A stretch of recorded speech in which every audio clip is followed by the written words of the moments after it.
Imaginez la scène. Le décor est familier, presque universel en fait.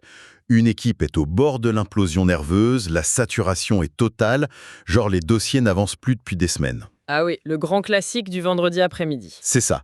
Et quelle est la réponse magistrale, l'intervention vraiment chirurgicale de la direction face à cette crise? Et laissez-moi deviner, un truc avec de la couleur. Bingo. Un atelier post-it. On réquisitionne une salle de réunion sans fenêtre, vous savez, celle avec la moquette un peu douteuse au fond du couloir. On distribue des feutres fluo et on passe 3 heures à coller des petits carrés jaunes sur un tableau blanc. Tout ça pour soigner le mal-être, évidemment. Exactement. Et tout cela se termine par une réunion de 2 heures sur la gouvernance qui, par un miracle fascinant d'ingénierie d'entreprise, ne décide absolument rien. Rien du tout. Et à la fin, on se retrouve autour d'un café tiède avec cette vague illusion dramatique d'avoir, je cite, avancé. C'est terrifiant, tellement c'est vrai. Eh bien, aujourd'hui, on plonge dans un ensemble de sources qui décortiquent précisément ce théâtre absurde. Une vraie autopsie. Voilà. Les documents mettent en lumière une méthode clinique nommée Joker Impact. C'est une approche qui refuse catégoriquement l'encens, la poudre magique et tout ce jargon creux. L'objectif de notre décryptage aujourd'hui, c'est de comprendre comment cette grille de lecture permet d'arrêter la mascarade et de sortir les organisations de ce flou mortifère. Et c'est vital de le faire. Ce théâtre de l'entreprise, c'est vraiment une pièce qui se joue tous les jours, avec des acteurs épuisés qui répètent un texte qui n'a aucun sens. Complètement. Ce qui est captivant dans la documentation qu'on a analysée, c'est justement cette absence totale de complaisance, quoi. L'approche Joker Impact, elle ne cherche pas du tout à vendre du vocabulaire chic pour masquer l'absence de structure. Pas de place pour la co-construction d'un alignement dynamique des synergies transverses, donc. Mais exactement, on oublie ce jargon vide. C'est une autopsie de la mécanique organisationnelle, en fait. Comment une entreprise peut-elle organiser sa propre paralysie en toute conscience? C'est une question effrayante quand on y pense. Mais avant même de voir comment cette méthode règle le problème, nos sources nous obligent vraiment à regarder en face la manière dont les entreprises se mentent à elles-mêmes. Oh, c'est un art martial à ce niveau d'évitement. C'est le mot. Le premier constat qui saute aux yeux dans les documents, c'est cette distance abyssale, ce gouffre vertigineux en fait, entre ce qu'ils appellent la brochure de séminaire et la réalité du terrain. Ah oui, le papier glacé contre la boue des tranchées. Voilà. D'un côté, on a des mots brillants, imprimés en gros, agilité, bienveillance, intelligence collective. Et de l'autre, on a la vraie vie. Et la vraie vie, c'est la boîte mail d'un collaborateur un lundi matin à 8h12. C'est là, et uniquement là, que l'on observe la vérité d'un système. C'est très visuel ça. La boîte mail de 8h12. Oui, et la fondatrice de cette méthode pose un postulat de départ redoutable. Elle dit que le discours officiel d'une entreprise n'a aucune valeur analytique. Zéro. Zéro. Seule la production quotidienne compte. Or, pour justifier la dissonance entre cette magnifique brochure et le chaos indescriptible du lundi matin, le système refuse de se remettre en question. Bah oui, c'est trop douloureux. Donc, il va chercher une explication facile. Infusible. C'est ce que l'analyse appelle brillamment le concept du salarié totem. Le bouc émissaire premium, en gros. Prenons un exemple concret pour matérialiser ça. Ce sera plus clair.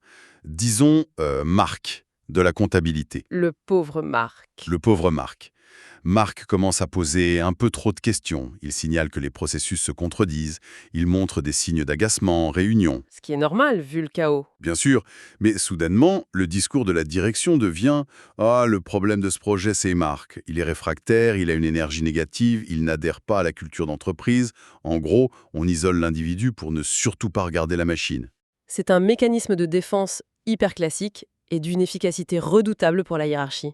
Mettre un visage sur un dysfonctionnement collectif, ça donne l'illusion de la maîtrise. On se dit qu'on contrôle la situation. Voilà. On se dit que si on gère Marc, ou pire, si on le coach pour qu'il retrouve son sourire de façade, on a réglé le problème. Sauf que non. Sauf que non. En appliquant la grille de lecture de nos sources, on s'aperçoit que l'attitude de Marc est en fait la seule réaction saine et logique à un environnement toxique. C'est le système qui fabrique mécaniquement la confusion. C'est-à-dire? Les rôles de Marc n'ont jamais été écrits, les consignes qu'il reçoit changent le mardi et le jeudi, et les priorités sont dictées par le manager qui crie le plus fort. Le système crée le chaos, puis punit l'individu qui le subit. Attendez, là je me fais l'avocat du diable une seconde. En raisonnant comme ça, est-ce qu'on ne déresponsabilise pas un peu trop l'individu finalement? C'est une bonne question. Parce que, bon, Il y a bien des gens qui, fondamentalement, ont juste un sale caractère ou ne veulent pas faire d'efforts, non? Tout ne peut pas être la faute du grand méchant système, quand même. La méthode ne nie pas du tout l'existence des personnalités complexes, heureusement. La nuance, c'est que la personnalité de Marc n'est pas le sujet d'une analyse systémique. Ah, d'accord. Si Marc a un mauvais caractère dans une entreprise qui est bien structurée, ses livrables seront quand même produits parce que le cadre l'exige. Son mauvais caractère ne sera qu'un détail périphérique, un truc désagréable à la machine à café, quoi. Mais dans un système flou, c'est l'inverse. Exactement. Dans un système flou, le mauvais caractère devient le centre de l'attention. C'est le parfait paravent. Le problème n'est pas de savoir si Marc est sympathique. Le problème est de savoir pourquoi le circuit de validation de ses dossiers exige l'accord de 6 personnes qui ne se parlent jamais. Ah oui, c'est l'arbre qui cache la forêt de l'incompétence organisationnelle. Le système pathologise la réaction de l'employé pour s'exonérer de son propre manque de courage managérial. C'est du gaslighting institutionnel pur et simple. C'est fou. Et quand ce fameux salarié totem ne suffit plus pour cacher la misère, nos sources pointent une autre arme dans l'arsenal. Ah, la fameuse phrase. La fameuse phrase. Une phrase qui revient tellement souvent dans les couloirs qu'elle mériterait sa propre plaque commémorative au musée des excuses professionnelles. C'est la réplique magique, hein. On a un problème de communication. Le bouclier ultime de la direction. Cette petite phrase est fascinante par sa vacuité, vraiment. C'est extraordinaire d'entendre ça. Pensez-y une seconde avec une analogie médicale. Allez-y. C'est comme si un patient arrivait aux urgences avec une fracture ouverte de la jambe, genre l'os qui sort à travers la peau, et que le chirurgien le regardait en hochant gravement la tête pour dire « Écoutez, je pense que nous avons là un léger problème de marche. » C'est fabuleux. C'est un diagnostic merveilleux pour s'éviter d'avoir à opérer la jambe. Mais sérieusement, pourquoi est-ce si psychologiquement insurmontable pour une direction d'abandonner ce faux diagnostic de la communication ? Parce que, selon les documents qu'on passe au crible aujourd'hui, cette phrase forme ce qu'on appelle le nuage parfait. Le nuage parfait ? Oui, c'est une expression chic, abstraite et infiniment confortable. Dire qu'on a un problème de communication, c'est répartir la faute sur un concept éthéré. Et personne n'est directement responsable d'un concept. C'est pratique. Très pratique, ça permet de masquer des vérités beaucoup plus brutales, beaucoup plus terre-à-terre. Du genre ? Du genre, le fait que le comité de direction est incapable de prendre une décision, ou que les départements se font une guerre de territoire silencieuse, ou même que certains cadres pensent sincèrement que multiplier les réunions équivaut à travailler. Aïe. Oui. Nommer la réalité. Dire par exemple, le projet X est bloqué parce que la directrice financière refuse de parler au directeur technique, ça oblige à agir. Parler de communication, c'est s'autoriser à ne rien faire. Ce qui nous fait glisser naturellement vers le cœur du problème.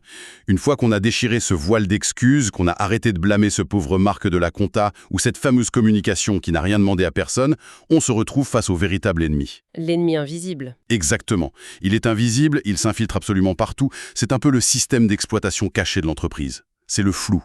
Le grand flou organisationnel. C'est vraiment le diagnostic central de cette plongée. La méthode Joker Impact traque ce flou sans aucun relâchement. Et les conséquences de cette absence de clarté, ce ne sont pas juste des irritants émotionnels, comme on aime dire dans la tech. Non, c'est beaucoup plus grave. Les sources sont très claires sur l'anatomie de ce brouillard. Il a un coût monstrueux. Financièrement, c'est un gouffre sans fond. C'est le temps passé à faire des réunions pour préparer d'autres réunions. C'est la paralysie totale des projets. Mais humainement parlant, c'est une véritable machine à broyer de l'énergie. Le flou épuise les talents bien plus vite que la surcharge de travail elle-même. Et sans compter les dégâts sur l'autorité même de ceux qui dirigent. Quand le flou règne en maître, les injonctions paradoxales se multiplient. C'est le festival. On se retrouve avec des situations absurdes. La direction demande à une équipe de réduire les coûts de 20%, tout en exigeant qu'elle lance 3 nouveaux projets dans le mois, sans budget supplémentaire. Mission impossible. Et quand l'équipe échoue inévitablement, l'ironie cruelle du système entre en jeu.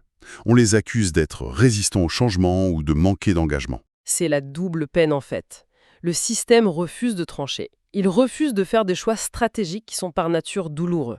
Du coup, il délègue ce fardeau vers le bas. Sur les épaules des équipes. Exactement.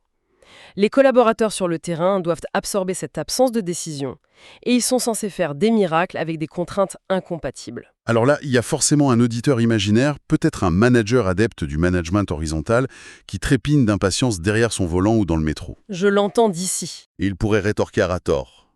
Mais attention, ne pas tout figer dans le marbre, c'est la définition même de l'agilité. Le flou, c'est ce qui laisse de l'espace à la créativité. Si je mets des règles partout, je fais du micromanagement et je tue l'initiative de mes équipes. C'est l'argument classique. Alors, où se situe la ligne de fracture exacte entre la flexibilité dont tout le monde rêve et ce brouillard toxique? La confusion entre ces deux concepts est l'une des plus grandes tragédies du management moderne, vraiment. L'analyse des sources trace une ligne de démarcation très très nette. La différence réside dans la notion de sécurité. De sécurité. C'est-à-dire?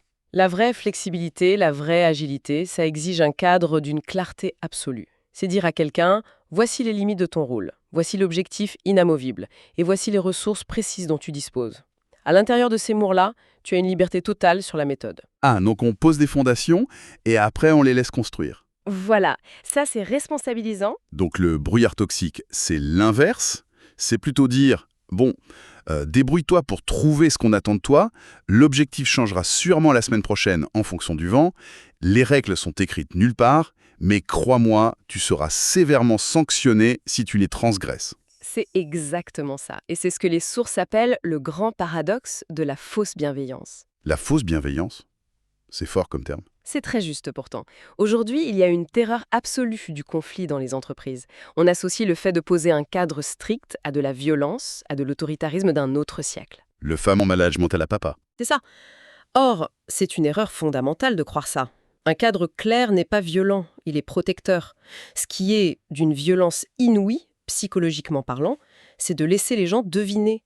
C'est l'ambiguïté permanente. Naviguer à vue tous les jours. Naviguer au quotidien avec des responsabilités fantômes, essayer de lire dans les pensées de sa hiérarchie pour savoir ce qu'elle veut vraiment, c'est ça qui crée les burn-out. Ne pas nommer les choses, sous couvert de bienveillance, c'est en réalité la forme la plus aboutie de la lâcheté managériale. Le constat est vraiment cinglant.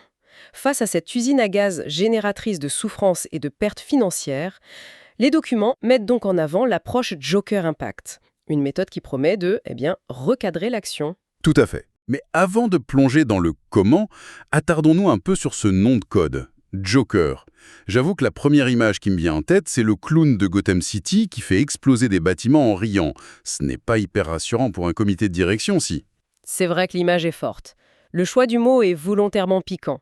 Mais il ne s'agit pas du tout d'instaurer le chaos.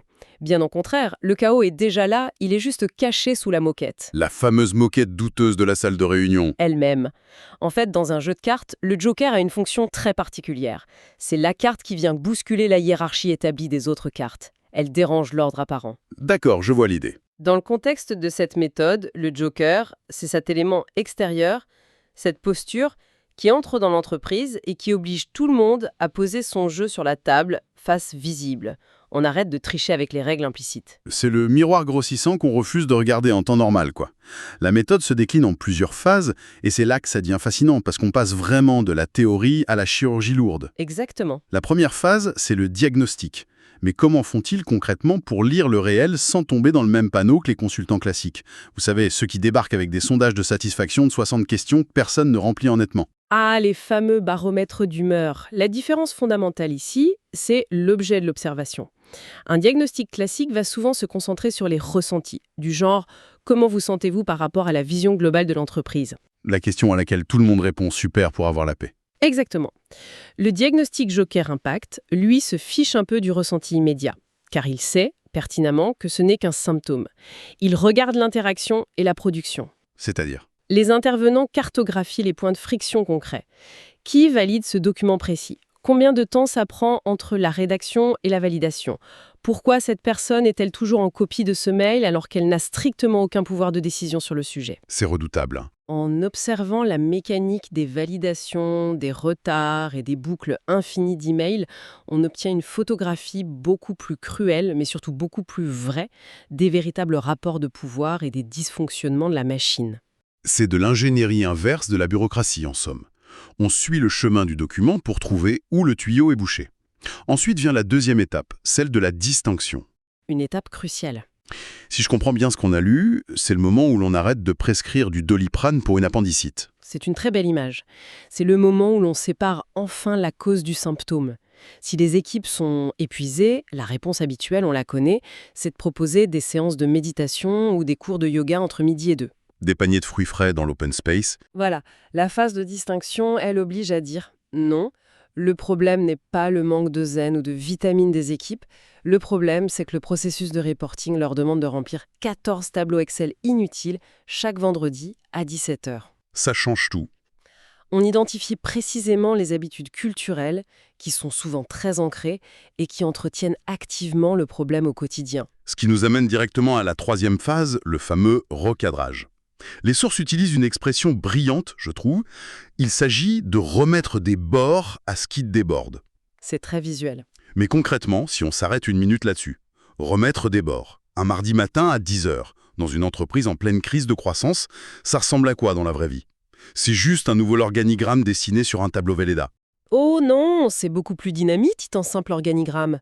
Remettre des bords, c'est définir de manière tranchée les circuits de décision. De quelle façon? C'est dire publiquement, devant l'équipe entière, sur ce sujet précis, c'est la personne A qui consulte, c'est la personne B qui produit, mais attention, c'est la personne C qui a le stylo final pour décider. D'accord, c'est clair. Et le plus important, une fois que la personne C a décidé, la personne D n'a plus le droit de remettre en cause cette décision dans un couloir en aparté 3 jours plus tard. Ouh, la fin des messes basses à la machine à café. C'est la fin du consensus mou. Le consensus, dans ces situations, est une maladie qui tue l'action. Le recadrage assume ouvertement que tout le monde ne sera pas d'accord, mais que les règles du jeu pour avancer sont désormais incontestables. C'est vraiment la mise à mort de l'implicite. Mais là, j'ai quand même un doute, une véritable question sur cette promesse d'impact à long terme. Je vous écoute. Des consultants qui font des diagnostics tranchants, qui redéfinissent des circuits de décision sur de superbes diaporamas, les entreprises envoient défiler des armées entières. C'est indéniable. Alors comment cette méthode garantit-elle que tout ce beau recadrage ne va pas simplement s'évaporer dans la nature dès que les intervenants ont repris le train roulant? Comment un constat, aussi brillant soit-il, se transforme en changement de comportement durable? L'outil central pour verrouiller ce changement, l'arme fatale mise en avant par cette approche, s'appelle le livrable. Et il faut vraiment l'entendre avec un L majuscule. Le livrable? Oui. Et il ne s'agit pas du tout d'un de ces obscurs rapports de 50 pages rangés sur un serveur partagé nommé audit organisationnel, version finale, vraie version 2.pdf. Celui que personne n'a jamais ouvert ni lu. Exactement. Ce n'est pas ça du tout. J'aime bien l'imaginer comme une sorte de contrat de mariage prénuptial, mais appliqué à la vie de bureau. C'est une excellente comparaison. Tout le monde déteste le moment où il faut s'asseoir autour d'une table, regarder les choses en face sans romantisme et rédiger noir sur blanc qui possède quoi, qui fait quoi et quelles sont les règles d'escalade en cas de conflit. C'est souvent perçu comme un manque de confiance. On casse l'ambiance, quoi. Voilà, une absence de cette fameuse fluidité corporate qu'on nous vantant. Mais quand les choses tournent mal, quand la pression monte et que le stress menace de tout faire exploser, c'est le seul document qui sauve littéralement la vie mentale de tout le monde. L'analogie du contrat prénuptial illustre parfaitement la dynamique. Le livrable de cette méthode n'est pas imposé d'en haut par un cabinet externe, il est forgé à partir des constats que l'on a forcé les acteurs à valider eux-mêmes. Ils ont mis les mains dans le cambouis. Exactement. Il pose une base de vérité commune et totalement incontestable. Sa fonction principale, et c'est vital de le comprendre, n'est pas de faire joli dans une présentation. Sa fonction est de détruire l'échappatoire. L'échappatoire. La réplique lâche par excellence. Ah, je crois avoir de quoi vous parler. Le fameux R. Ah non, moi je n'avais pas compris ça comme ça. Ou alors, je pensais que c'était à l'autre département de s'en charger. Le classique renvoi de balle. Voilà. Le livrable est un outil anti-gaslighting. Une fois que le cadre est posé, qu'il est écrit, clarifié et validé collectivement, cette pirouette devient strictement impossible. C'est redoutable. Si on ne respecte pas le cadre, ce n'est plus un problème de communication floue, c'est un manquement clair à une règle établie ensemble. Une conversation brillante ou un diagnostic acéré, sans une trace écrite implacable pour lier les comportements futurs, ce n'est qu'une parenthèse intellectuelle avant de recommencer exactement les mêmes erreurs le mois suivant. Le livrable oblige à la netteté. C'est chirurgical d'efficacité. Si l'on prend peu de coups de cœur sur l'ensemble de ces documents, sur cette plongée dans l'anatomie des dysfonctionnements professionnels qu'on vient de faire, quelle est la grande synthèse philosophique à en tirer selon vous? La synthèse est curieusement optimiste en fait, en dépit du regard extrêmement sarcastique porté sur les errements managériaux. Optimiste. Vraiment. Oui, car les sources démontrent avec force qu'il est possible d'être radicalement lucide sur les problèmes d'une organisation sans pour autant devenir cynique ou froid. Elle prouve qu'une structure peut être organisée de manière rigoureuse sans sombrer dans la bureaucratie sclérosante. Le juste milieu, exactement. Et le point le plus important à retenir, on peut être profondément humain sans être flou. L'obsession ultime de cette démarche, c'est de rendre l'environnement lisible, parce que ce qui est lisible devient traitable. Tout le reste, tout le jargon abscon, ce n'est que de la décoration intellectuelle qu'il faut avoir le courage de jeter à la poubelle. Rendre les choses lisibles pour qu'elles deviennent traitables, c'est une boussole précieuse. Cela pousse indéniablement chacun à regarder son propre environnement de travail à travers un tout autre prisme. C'est certain. Avant de clore cette analyse, il y a une réflexion inédite qui émerge de cette lecture, une idée que l'on peut emporter avec soi. Tout au long de notre décryptage, nous avons parlé des dirigeants qui subissent le flou par manque de méthode, ou qui l'utilisent par lâcheté passagère pour éviter le conflit. Oui, la peur de trancher. Mais poussons la logique systémique jusqu'à son point de rupture. Et si la véritable incompétence d'un leader toxique ne se mesurait pas du tout à ses mauvaises décisions? Où voulez-vous en venir? Et si, au contraire, son génie malfaisant résidait dans son talent exceptionnel pour maintenir le flot, pour entretenir un brouillard si épais, à grands coups d'ateliers post-it et de comités de pilotage fantômes, qu'il s'assure de n'avoir jamais, au grand jamais, à prendre la moindre décision de sa vie? Oh, c'est une perspective assez vertigineuse. Le flou, non plus seulement comme une erreur organisationnelle ou un manque de courage, mais vraiment comme le bouclier stratégique ultime de l'incompétence au sommet. C'est machiavélique. C'est un angle d'observation qui change radicalement la façon de lire les organigrammes. Il y a là de quoi observer la dynamique autour de la machine à café demain matin avec une toute nouvelle ironie. Prêter attention à qui s'exprime dans le vide, à qui demande encore plus de réunions pour s'aligner, et se poser la question cruciale, à qui profite réellement toute cette ambiguïté? Je sens que les prochaines réunions vont être observées à la loupe. C'est le but. C'est sur cette interrogation que s'achève notre plongée dans les sources du jour. La prochaine fois qu'une invitation pour un atelier post-it atterrit dans une boîte mail pour régler une crise structurelle, les grilles de lecture seront prêtes. L'œil exercé ne s'y trompera plus. Et par-dessus tout, la méfiance envers le café tiède de la salle de réunion reste plus que jamais de mise.